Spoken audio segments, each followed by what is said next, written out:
Oral கேன்சருக்கான treatment எதை பொறுத்து அமையும்னா, கேன்சரோட size, அது எங்கே லொக்கேட் ஆகிருக்கு, அதன் பரவல் எந்த அளவுக்கு இருக்கு, பேஷண்ட்டோடைய ஏஜ் அண்ட் ஹெல்த் கண்டிஷன் இதெல்லாம் பொறுத்து தான் இருக்கும். ஓரல் கேன்சருக்கான ட்ரீட்மெண்ட் என்னென்னு பார்த்தீங்கன்னா, surgery, radiation therapy and chemotherapy. முதன்மையாக சர்ஜரி தான் பண்ணுவாங்க.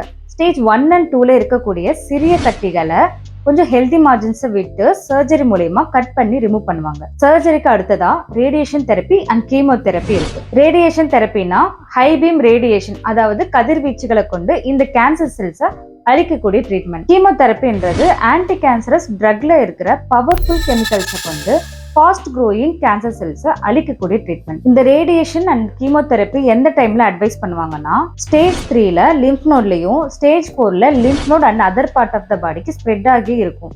இந்த சுச்சுவேஷன்ல சர்ஜரி பண்ண முடியாது. அதனால கீமோ அண்ட் ரேடியேஷன் தெரப்பி கொடுத்து இந்த கேன்சர் செல்ஸை அழிப்பாங்க. ஸ்டேஜ் 1 and 2ல சர்ஜரி பண்ணாலுமே போஸ்ட் சர்ஜரி சில கண்டிஷன்ல ரேடியேஷன் தெரப்பி ரெக்கமெண்ட் பண்ணுவாங்க. இது எதுக்குன்னு பாத்தீங்கன்னா, இந்த கேன்சர் செல்ஸை முற்றிலுமா அழிச்சு ரெக்கரன்ஸை அவாய்ட் பண்ணதான். ஸ்டேஜ் 1 and 2ல பேஷண்ட் கண்டிஷனை பொறுத்து சர்ஜரிக்கு ஃபிட்னஸ் கிடைக்காத பட்சத்துல கேன்சரை ரேடியேஷன் அண்ட் கீமோதெரப்பி கொடுத்து குணப்படுத்துவாங்க.